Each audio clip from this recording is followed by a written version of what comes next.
I lost over $100,000 back to back on 2 different deals. It may look sexy on HGTV, but one of the reasons I burned out a little bit on flipping is I felt like I was becoming an adult babysitter with my contractors. There was a summer where I had 15 flips going at once.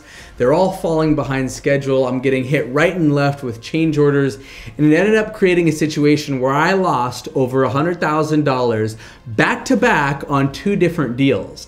So here's some things to keep in mind if you're gonna go out and flip houses. And I think anyone who's flipped a few houses can tell you a horror story about how they got their ass kicked doing a deal. Here's where we went wrong after doing more than 50 deals successfully. Number 1, we overpaid for the property because we overestimated the exit value on the back end.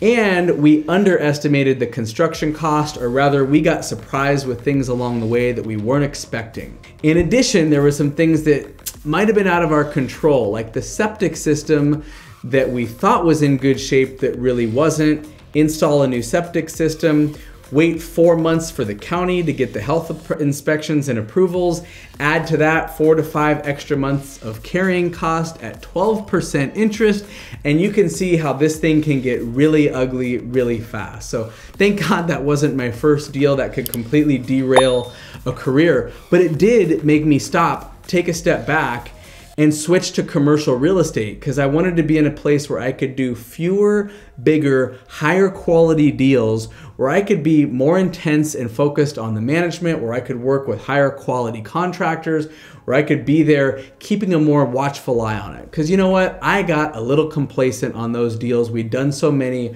I had entrusted people to do what I thought we were going to be able to reproduce over again, and I learned a very expensive lesson the hard way. So let me know if you have any questions about that, or you're running into challenges with one of your flips, or you're more interested in getting involved on the passive side of the business, which is what I focus a lot more on today. See you on the next one.